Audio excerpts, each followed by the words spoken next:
Assalamualaikum warahmatullahi wabarakatuh. Alhamdulillahi rabbil alamin, wal aqibatu lil muttaqin, wala udwana illa ala zalimin. Allahumma salli wa sallim ala sayyidina Muhammadin sayyidil anbiya'i wal mursalin, wa ala alihi wa ashabihi ajma'in, amma ba'd. Segenap puji beserta syukur kita persembahkan kehadirat Allah Subhanahu wa taala. Selawat dan salam kepada junjungan kita Nabi besar Muhammad sallallahu alaihi wasallam, pada keluarga dan sahabatnya sekalian. Bapak dan ibu-ibu sidang hadirin jamaah maghrib yang dimuliakan Allah Subhanahu wa taala. Baiklah, pada malam ini sembari kita menunggu waktu salat Isya, kita lanjutkan pengajian berkaitan dengan hukum faraid ini. Setelah pada malam yang lalu kami sampaikan bahwa secara keseluruhan di dalam hukum Islam, di dalam syariat kita, pengalihan itu hanya dengan 4 cara saja, yaitu dengan jalan mengambil kadar yang telah ditetapkan oleh Allah dan oleh Rasul. Yang kedua, dengan kadar mengambil sisa daripada peninggalan oleh orang yang mendapatkan sebagai asib atau mendapat asabah. Yang ketiga, dengan jalan rad, pengembalian sisa kepada zawil furud. Dan yang keempat, dengan jalan zawil arham. Tidak ada cara yang kelima. Namun di dalam kehidupan sehari-hari masyarakat kita, sering dan banyak sekali kita menyelesaikan pengalihan milik dan pembagian warisan itu secara adat, yaitu dengan jalan musyawarah mufakat ahli waris atau musyawarah mufakat keluarga. Kita wajib dulu menetapkan satu, apakah musyawarah ahli waris atau musyawarah keluarga. Berbeda. Musyawarah keluarga belum tentu dalam keluarga itu ada ahli waris atau terlibat seluruh ahli waris. Kalau musyawarah ahli waris, kadang-kadang ada yang keluarga, sifatnya keluarga, tapi dia bukan ahli waris. Oleh karena demikian, yang boleh musyawarah mufakat atas dasar musyawarah dan kesepakatan kerelaan, tidak ada sedikit pun intervensi daripada pihak-pihak terhadap ahli waris, bukan oleh musyawarah keluarga. Kalau musyawarah keluarga itu belum tentu terlibat seluruh ahli waris. Tapi kalau musyawarah seluruh ahli waris, walaupun tidak terlibat daripada seluruh keluarga. Kalau disebutkan sah dan boleh penyelesaian warisan dengan jalan musyawarah ahli waris, keridhaan ahli waris, otomatis seluruh anggota ahli waris, anggota daripada musyawarah mengetahui bahwa seseorang yang meninggal itu siapa ahli warisnya. Kalau disebut ahli waris, itu bukan menurut adat. Yang disebut ahli waris adalah berdasarkan syariat, berdasarkan ketentuan hukum, berdasarkan ketentuan daripada hukum Islam itu sendiri. Tidak bisa dikatakan ahli waris bagi mereka yang bukan ahli waris. Untuk mengetahui siapa ahli waris menunjukkan bahwa penyelesaian secara kekeluargaan tidak dijamin itu sudah sah andai kata anggota musyawarah itu tidak mengenal siapa ahli waris. Untuk mengetahui ahli waris, prosesnya adalah berdasarkan hukum faraid, yaitu pada hijab mahjub. Siapa menghalang siapa? Yang tidak terhalang secara permanen atau hirman, itulah ahli waris. Orang yang terhalang, ia itu dalam kondisi tertentu bukan ahli waris. Kalau itu harus diketahui, maka tidak akan bisa dengan jalan apapun penyelesaian dan pembahagian warisan bila tidak diketahui minimal sampai mampu untuk menyeleksi siapa yang tidak terhijab dari ahli waris itu semuanya. Siapa yang tidak terhalang, semua yang tidak terhalang harus terlibat. Kalau demikian, langkah yang pertama yang wajib diketahui oleh semua orang yang ingin menyelesaikan faraid, yang pertama, kumpulkan seluruh yang ada hubungan ahli famili dengan si mayit. Bukan hanya anak dengan ibu atau isteri si mayit saja. Kumpul seluruhnya. Setelah kita kumpulkan semuanya, A, B, C, kalau misalnya ada anak perempuan, ada nenek, ada abang kandung, ada anak daripada abang kandung, ada abang sebapa, ada saudara seibu, ada paman, ada anak paman, kumpul dulu. Tulis semuanya. Itu semuanya kaum kerabat. Itu semuanya saudara-saudara si mayit. Setelah kumpul, langkah kedua, siapa di antara mereka yang terhijab? Yang terhijab otomatis tak masuk sebagai ahli waris. Dia keluarga, tak masuk.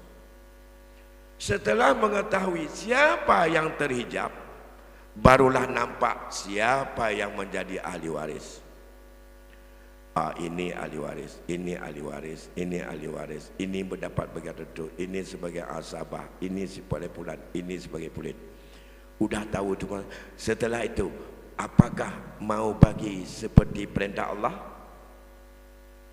atau mau bagi secara musyawarah mufakat? Setelah itu, dengan siapa musyawarah? Itulah dengan ahli waris yang setelah dilihat hijab mahjubnya yang tidak terhalang, itulah ahli waris, semua wajib terlibat dan harus menyatakan ridha atau sepakat dengan itu. Kalau prosesnya bukan seperti itu, maka kembalilah kepada apa yang pernah kita sampaikan pada beberapa bulan yang lalu. Haram hukumnya seseorang yang tidak tahu hijab mahjub dalam hukum faraid untuk menyelesaikan hukum faraid itu pembagian pusaka. Haram hukumnya akan mudah terjebak dan terseret kepada sesuatu yang tidak dibenarkan. Masalah mau bagi sama rata atau mau bagi seperti ketentuan ada bagian-bagian tertentu, itu sangat ketergantungan kepada ahli waris. Kalau ahli waris merasa bahwa saya tidak perlu mengambil jatah yang banyak, tapi saya sama aja dengan kakak saya yang perempuan, saya relakan yang hak saya yang lebih banyak itu untuk sama dengan kakak saya yang sedikit. Bagi teman tak je, tapi begitu boleh gaknya ahli waris bukan. Maka dalam hal ini ada yang sesuatu yang sangat kental dalam pikiran masyarakat kita. Setiap laki-laki yang ada dekat hubungan semain itu adalah sebagai wali. Ditanyakan hak wali mana? Maka ada perempuan yang mengambil seluruh harta, bukan laki-laki. Ia bukan wali. Hal ini kejadian pada satu ketika hadis Rasulullah sallallahu alaihi wasallam, yang hadis itu diriwayatkan oleh Imam Ahmad, di mana seorang sahabat Rasulullah, Huzail bin Suraijil, ia pernah bercerita ada seseorang yang datang dan bertanya satu kasus kepada Abi Musa. Ia bertanya, "Wahai Abi Musa, bagaimana kita selesaikan persoalan pada sebuah kasus ada orang meninggal yang ada ahli warisnya, seorang anak perempuan, seorang cucu perempuan dari anak laki-laki, dan seorang saudari kandungnya?" Abu Musa berjawab, "Berikanlah kepada anak perempuan setengah, dan sisanya berikan kepada saudari kandung." Sisanya tidak disebut bagian. Berikan kepada anak perempuan setengah seperti perintah ayat, dan sisanya berikan kepada saudari kandung. Sedang duduk mereka belum berpisah dalam majlis itu, datang Ibnu Mas'ud. Lantas laki-laki yang bertanya kepada Abi Musa ingin untuk menguatkan dan mengajak Ibnu Mas'ud seperti keputusan itu untuk dilakukan. "Wahai Ibnu Mas'ud, saya punya kasus keluarga kami, seorang meninggal dunia itu, satu anak perempuan, satu cucu perempuan, dan satu saudari kandung. Menurut Abi Musa, disuruh berikan kepada anak perempuan setengah dan sisanya kepada saudari kandung." Faqala Ibnu Mas'ud, berkatalah Ibnu Mas'ud saat itu, "Kamu sudah berada di dalam perbuatan yang menyesatkan. Laqad dalalta idzan wa ma ana minal muhtadin." Itu kata Ibnu Mas'ud. Kamu sudah tersesat ketika itu, dan saya jangan dilibatkan untuk menjadi hal demikian, dan aku adalah termasuk orang yang mendapat petunjuk. Kemudian Ibnu Mas'ud mengatakan, "Aqdi fiha bima qada an-nabiy sallallahu alaihi wasallam." Laksanakanlah, bagikanlah kasus itu seperti apa yang telah pernah dibagi oleh Rasulullah sallallahu alaihi wasallam. Lil binti nisfu wali ibnil ibni as-sudusu fama baqiya li ukhti. Berikan kepada anak perempuan setengah dan berikan seperenam untuk anak perempuan dari anak laki-laki atau cucu perempuan dari anak laki-laki, agar jadah anak perempuan itu melengkapi sebanyak-banyaknya, yaitu 2/3. Wa ma baqiya lil ukh, kalau yang sisa berikan itu kepada saudari kandung. Karena Nabi mengatakan bahwa sisa untuk saudari kandung, bila bersamanya ada anak perempuan atau ada anak cucu perempuan, maka disebutkanlah saudari kandung. Bila bersama dengan anak perempuan atau cucu perempuan dari anak laki-laki, ia menjadi pengambil habis, pengambil sisa, atau disebut dengan asabah. Kalau dia sebagai asabah, urutan laki-laki selanjutnya dari asabah binafsih menjadi terhalang dan tidak ada hak mendapat warisan. Siapa laki-laki yang ada setelah saudari kandung? Yaitu saudara yang sebapak dengan si mayit. Begitu juga kepada anak laki-laki dari saudara seibu sebapa. Lebih jauh lagi kalau anak laki-laki daripada saudara sebapa. Semua terhijab mereka itu karena dihabiskan menurut perintah Rasul, sisa untuk saudari kandung. Nah, kalau demikian, dalam kasus tersebut yang menjadi wali andai kata yang meninggal dunia itu perempuan adalah saudara sebapa. Sedangkan yang lain perempuan semua, anak perempuan, cucu perempuan dari anak laki-laki, dan saudari kandung, kakak kandungnya ya. Sedangkan ada wali saudara sebapa atau abang yang sebapak dengan dia. Abang sebapak wali bagi almarhumah yang meninggal dunia. Tapi yang menjadi asabah ma'aghairi, yang menghabiskan pusaka saudari kandung dan saudara sebapak terhijab sebagai wali. Oleh karena demikian, belum tentu yang kita bayangkan bahwa ahli warisnya kalau meninggal dunia ya saudara sebapa, dan ia merasa laki-laki sebagai pengatur. Karena ahli waris yang menghabiskan tidak mesti sudah balik dan berakal. Ahli waris yang menghabiskan juga tidak mesti dia itu laki-laki. Karena ada dua kelompok perempuan, saudara seibu sebapa, saudari seibu sebapa, saudari perempuan, dan saudari perempuan sebapa. Bila tidak ada saudara dan saudari seibu sebapa, tidak ada ayah, tidak ada kakek, ia menjadi pengambil asabah ma'aghairi.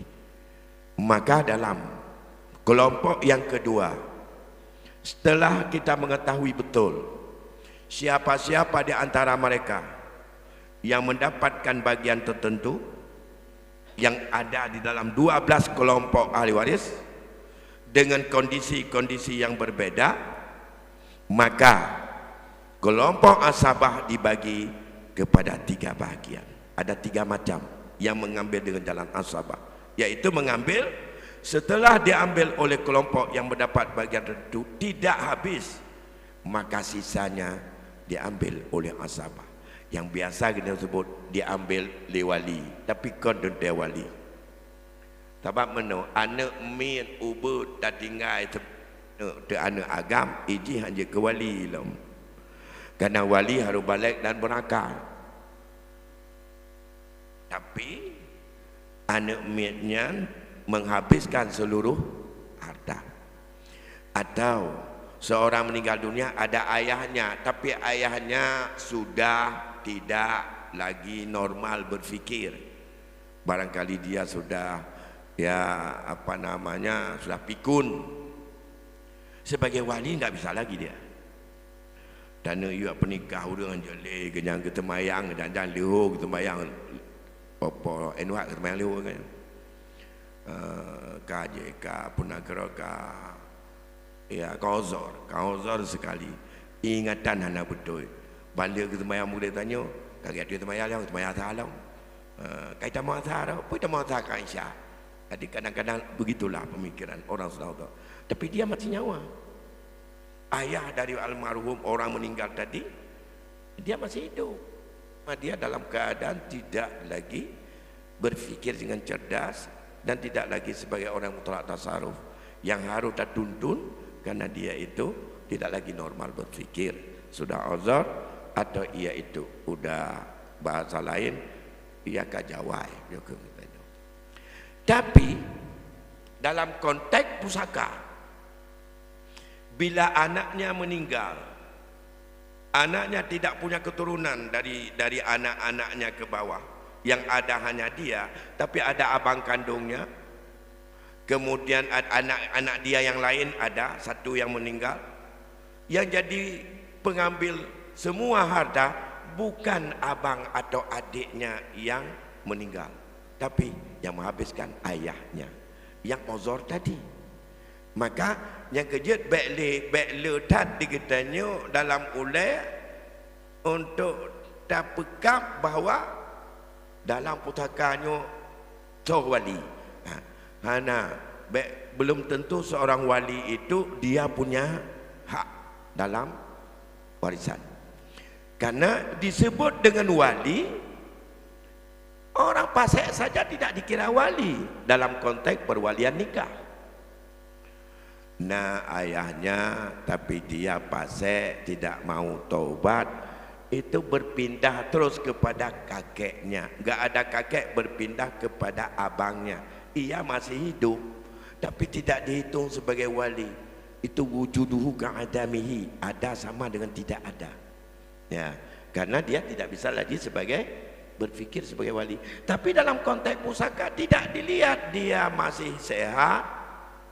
Menyatakan menyohanale tehat hanya tajuk menyana mi hidup karta hanya johana punya hak. Yang kamu jahiliah lah pikirannya. Kau ulikon, kau bahukum tegalam lahir rasul, kau bahukum segala turun Quran, kau bahukum jahiliah jamun. Itu sudah salah dalam berpikir. Ini yang perlu kita ingat, wali ma'a ghairi atau asabah ma'a ghairi itu perempuan. Jadi saudara sebapa yang laki-laki terhijab, seolah-olah ia sama kedudukan seperti saudara kandung, tapi dengan catatan tidak ada anak laki-laki, tidak ada cucu laki-laki, tidak ada ayah dan tidak ada kakek. Apakah dia sehat atau tidak, yang penting dia tidak ada, maka saudari kandung sendiri atau bukan, ia menghabiskan dan menutupi dan menghijab daripada saudara sebapa. Bapak dan ibu yang berbahagia, maka dalam konteks ini saya ingin menekankan bahwa pembagian pusaka dengan jalan musyawarah mufakat tidak bisa lari daripada tidak mengetahui hukum waris, minimal sampai dengan mengetahui siapa ahli waris yang disebut ahli waris dalam kehidupan atau bagi seorang yang meninggal dunia tersebut. Bicara ahli waris bukan bicara adat. Bicara masalah bagi sama rata kesepakatan ahli waris itu secara adat. Ada pada rida seluruh ahli waris, dan ahli waris itu semuanya syaratnya bukan seperti syarat asabah. Asabah walaupun seperti tadi sudah uzur ayahnya, dia tetap menghabiskan pusaka. Anak laki-lakinya masih baik, tetap dia yang menghabiskan pusaka.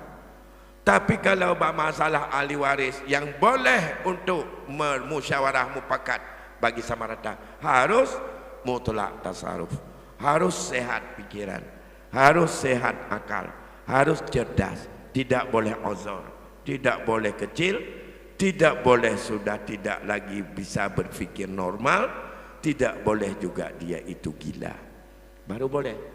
Tapi menyurun cok asabah, ada murun punga je cok asabah. Ayah hai kapunga meninggal ni, abang ini yang sehat, nyanta pabe harta yang mengambil asabah ayahnya. Dia mah kepuk keganyan harta, orang punga macam pejabu. Orang punga penyakit punganya masih wajib berobat. Gila itu adalah sebuah gangguan jiwa. Maka gila itu penyakit. Penyakit itu wajib berobat. Kalau ada kemampuan berobat, berobat terus. Ya. Siapapun yang sakit wajib mubat. Bukan wajib pulih, wajib mubat. Masalah sembuh dengan tidak, itu hak Allah kepada dia. Ada di gedanya pun mubatnya kon karena temakut bak mati kan. Wajib mubat karena kita ingin berusaha menjadi orang yang sehat agar kita bisa beribadah kepada Allah. Jadi mereka butuh biaya besar kalau sudah enggak sehat. Maka harta dia siapa yang kelola? Inilah yang disebut penting wali. Siapa wali harta dia? Siapa menjadi wali untuk mengelolanya? Pertama dilihat dulu siapa yang bertanggungjawab nafkah andai kata dia itu sudah miskin, tidak ada apa-apa lagi. Kalau demikian, mereka pula sebagai pengelola, pengelola bukan harta sendiri, itu namanya amanah. Yang amanah itu wajib dijalankan sesuai menurut ketentuan daripada mengelola sebuah amanah milik orang lain. Sama juga dengan kita menjaga dan mengelola harta anak yatim sebagai amanah. Masih ada waktu lebih kurang 10 atau 15 menit lagi. Kalau ada pertanyaan satu atau dua, mari kita sharing dalam forum ini berkaitan dengan persoalan tersebut. Kalau tidak ada, kami lanjutkan sedikit lagi. Baik, para jamaah semua, mungkin ada yang ingin bertanya? Sedikit Abu, mungkin ada kasus ini Abu. Seperti Abu sampaikan tadi, hasil musyawarah keluarga maupun di dalam keluarga itu tersebut ada walinya. Mungkin setuju dengan pembagian bersama, maksudnya sama rata. Ada 2 orang anaknya, ada 4 orang anaknya, 2 perempuan, 2 laki. Karena hasil musyawarah setuju. Kemudian ada satu lagi kasus Abu. Kasus yang pertama, sebelum meninggal orang tuanya ada wasiat. Itu harta kamu bagi sama dengan adik-adikmu, dengan abang-abangmu. Misalnya ada 4 orang, 2 laki-laki, 2 perempuan, setuju. Kemudian yang pertama itu sudah setuju. Kemudian ada kasus satu lagi ya Bu. Sesudah wasiat tersebut orang tuanya meninggal, ada satu anak laki-laki yang tidak setuju. Apakah bisa kita melanggar wasiat orang tua kita? Makasih ya Bu. Assalamualaikum warahmatullahi wabarakatuh. Waalaikumsalam. Ini ada wasiat daripada orang tuanya sebelum meninggal, nyo harta kamu jujut aju sama rata antara kah ngado-ado aku. Itu wasiat. Apakah wasiat itu sah atau tidak? Ingat pun. Menyosah ada menyosah di mereka tu. Berdosa ba Allah kalau tidak ditunaikan. Bi hukum bengeh orang mati ke katanya menyo Allah yo bengeh. Menyo Allah hana yo bengeh padena bengeh ke di arwah kepada katanya. Karena bengeh hana bengeh God hana God mandum Allah. Dekedi gelanggar wasiatnya. Bukankah kita sudah melanggar wasiat orang mati? Kan berdosa. Wasiat yang sah berdosa, wasiat yang batal tidak berdosa. Wasiat tersebut tadi batal atau sah? Tidak sah wasiat itu. Kalau kata para ulama, bila wasiat itu kepada ahli waris, anak-anaknya kau sama rata, itu kepada ahli waris. Anak-anaknya ahli waris semuanya. Nah, maka wasiat itu tidak sah karena bertentangan dengan larangan Rasul. Tapi seperti apa yang disampaikan oleh orang tuanya, setelah orang tuanya meninggal yang berwasiat, oleh meninggal ke? Saat itu mereka setuju atau tidak? Kalau sepakat mereka semuanya seperti bukan yang anak-anaknya saja yang menyepakati boleh seperti itu, semua ahli waris. Misalnya saat dia berwasiat ada anak 4, 2 laki 2 perempuan, ada isteri. Si drauragang berarti tapi ganyan nama ke, tapi diganya mentau nek ke ataupun nama atau nek, atau ada ayahnya atau kakek. Wate wasiatnya hana gelibatkan, kiban dibadat kan hana geperap. Nyo kawa sama rata ke kakek aku, ayah kanyan, ke nek aku, ke mak aku dan kawan kape kawa sama rata mendum. Kau lagi nya ada wasiat. Nyekah nak ciput kedua agam dua inang. Mak kita bawa empat. Menyomati-mati lenyo kau sama rata. Apakah sudah ada ahli waris semuanya situ? Belum. Karena itu mamaknya enggak masuk. Mamak si Mayen. Nenek daripada anak-anak itu. Kakeknya belum masuk. Kakek si anak-anak. Ataupun ayah daripada si Mayen. Anda kata ada. Baik. Saat dia ucapkan itu adalah tidak sah. Menyahana sah, dia meninggal hana ibu buat wasiatnya, hana mudosa. Dan hana ada mereka. Menyahana ada buat dosa lah agama, hana ada mereka baru meninggal. Bahkan kerja hana ada mereka. Karena ayahnya berwasiat, ia sudah diingat oleh Rasulullah. A'ti haqqahu haqqah. Dalam hadis, berikanlah haknya itu sesuai menurut haknya. Haknya itu sudah ditentukan oleh Allah. La wasiata li warisin. Baik ka wasiat ka li waris. Tuhan Rasul dalam hadis itu. La wasiata li warisin. Bahkan kagak wasiat dia Allah untuk ahli waris. Yusikumullah, wasiat juga itu diwasiatkan kepada kamu li zakari mislu adil unsayan. Gepa apa nanya? Nanti bab misajib bab Pak Nasir,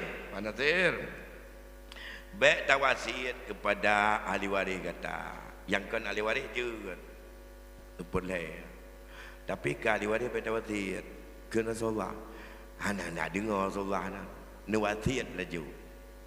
Kau yang pegang Nabi baik tapi belum wasiat laju. Yang tahu yang kerulai dengan Rasulullah, ayah tu, kagak pegang lebih wasiat, tak wasiat je kerana tu. Oban bertentangan dengan anjuran Rasul yang tak pubut. Adanya raya atas Rasul you ngatayah tu you. Menyuraya atas Rasul you ngatayah ayu.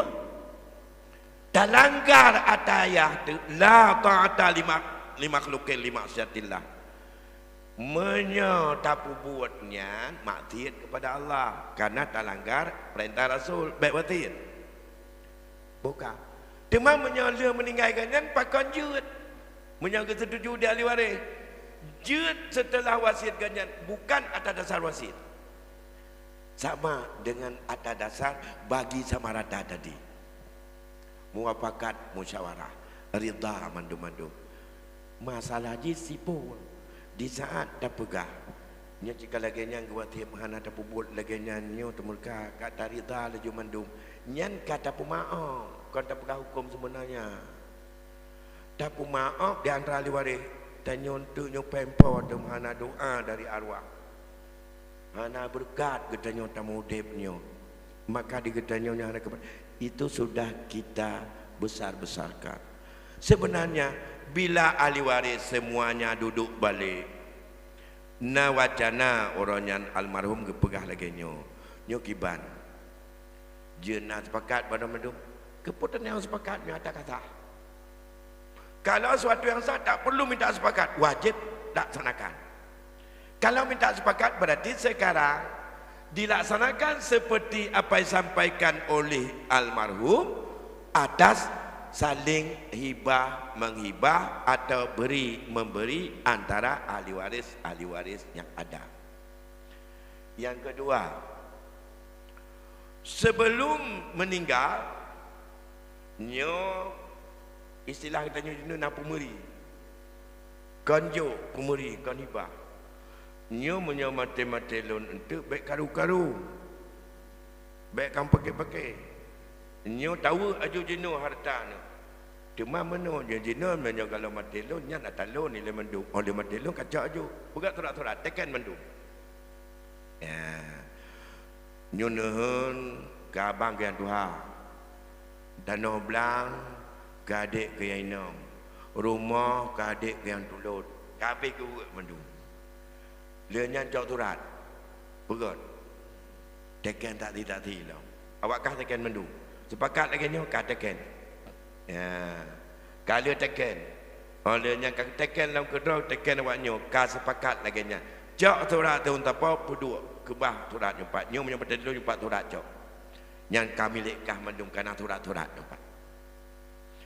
Lampuhnya ada abang yang tua je tanah belang, ada kak je kamu po mendum ya.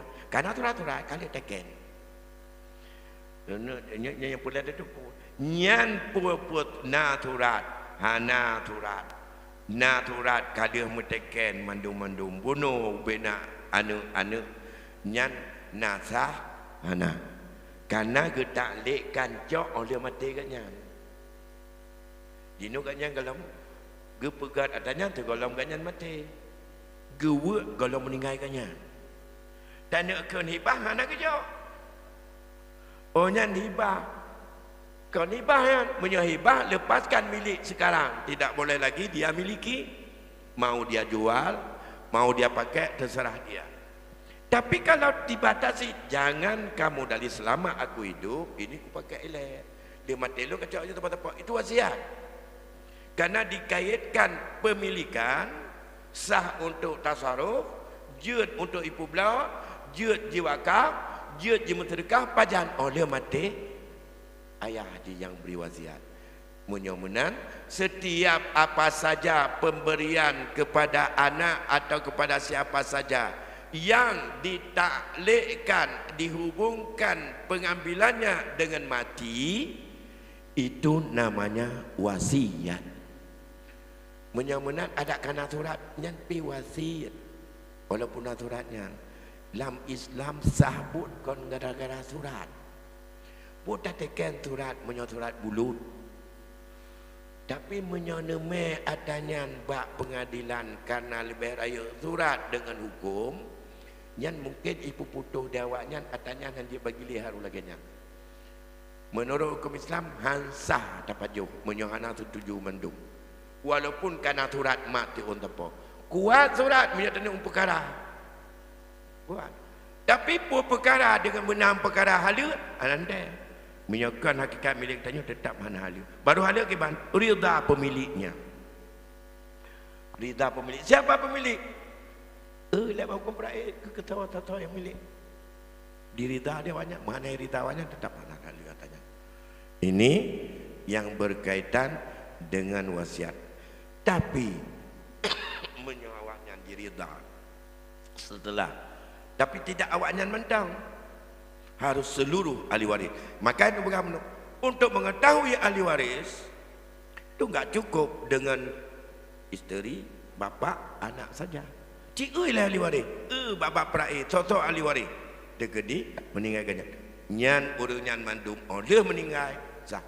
Pakan menyoleh meninggalkan nyan je. Karena begitu meninggal daripada almarhum, semua harta itu berpindah milik kepada ahli waris. Ubud atau raya. Rida mereka setelah meninggalkannya, gerida bak milik. Teken bunuh hana milik yang urun teken. Anak-anak dalam nak milik. Karena saat ia tanda tangan milik ayahnya, ia menyetujui milik orang lain, tidak dianggap sah oleh hukum. Saban ngan tayak setujui lampuh orang lain lon yang tertuju. Nah lampuh ba panasin na lampuh ke setan lampuh rin. Nyan kata tuju lon banatir menyonetim wakaf mantabo lampuh rinnya. Puru san tertuju lon tanah ganyan lampuh rin ganyan. Menanci ketanyungan anak berkaitan dengan tertuju anak wate gena jo hibah kepada siapapun atau guna bersedekah selama hidup dia. Anak mencari pula untuk laki persetujuan anak. Dia tidak punya miliknya. Bacut Abu. Ya.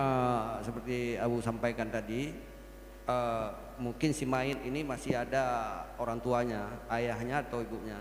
Sementara si mayit ini ada anak laki-laki. Apakah anak laki bisa menghalang orang tuanya? Ayah, mama tidak dihalang oleh anak laki-laki.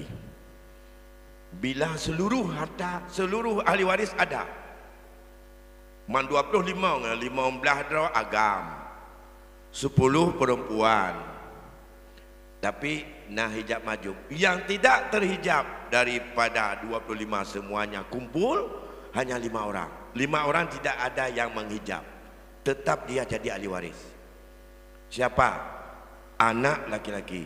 anak perempuan, ayah si mayat, ibu si mayat, dan suami si mayat. Kalau si mayat perempuan, atau mayatnya laki-laki. Sedangkan kakek dihijab oleh ayah, sedangkan nenek dihijab oleh ibu. Yang 5 ini tidak ada yang menghijab. Maka tidak boleh menganggap bahwa mantong lon nyupat ayah itu yang menghijab ayah dan ibu, bukan hukum Islam. Abang kandung terhijab oleh ayah, apalagi oleh anak laki-laki. Yang menghijab abang kandung pertama anak laki-laki, yang kedua tak ada anak laki-laki di bawahnya, cucu laki-laki dari anak laki-laki, yang ketiga ayah. Dedronyo, kalau kakek khilaf karena dianggap kakek dengan saudara kandung itu sama jauh, karena penghubung kepada si mayat melalui ayah kandung. Menurut ayah ittifaq semua terhijab kalau ada ayah. Kalau kakek ambil asabah, tapi setelah itu bagi sama rata dengan saudara kandung. Itu yang dilakukan oleh Umar, karena dalam kajian aula rajulin zakarin, antara kakek dengan saudara kandung satu ji'uh dihalang oleh ayah sebagai penghubung mereka hubungan kepada si mayat. Karena aula rajulin dipahami daripada hadis sebagai tertib asabah binafsi. Baik, saya pikir sekarang waktu Isya sudah mendekati masuk, tinggal 2 menit lagi. Mari sama-sama kita persiapkan diri untuk salat Isya, dan kita padai sampai di sini dulu kajian faraid kita malam ini. Insyaallah di malam lain kita sambung kembali. Saya bersedia menerima kasus, walaupun kasus itu dalam keluarga, tapi tak perlu disebut bahwa itu kasus bapak saya, tak usah. Sebut aja kasusnya seperti apa, kira-kira angka peninggalannya berapa, kemudian utang piutangnya seperti apa, hubungan dengan suami istri sebagaimana, yang meninggal siapa, ahli warisnya siapa, semuanya bisa kita selesaikan. Ada papan kecil di sana. Kalau memang yang kasus seperti itu, kita peragakan untuk kita selesaikan sampai dengan tuntas, kita bagi menurut hukum dan bagaimana menurut pembagian secara musyawarah mufakat secara keluargaan. Tapi kalau ada yang diperlukan, insyaallah mudah, mungkin keluarga dekat yang ada kasus-kasus itu, silakan untuk kita selesaikan. Apakah sudah munasakhat berlapis ataupun tidak yang berlapis secara langsung? Yang yang melapis ini yang susah untuk diselesaikan. Lihat lapis udah meninggal kan, anak tertai daripada harta yang ada peninggalan orang yang lebih awal meninggal. Demikian barangkali.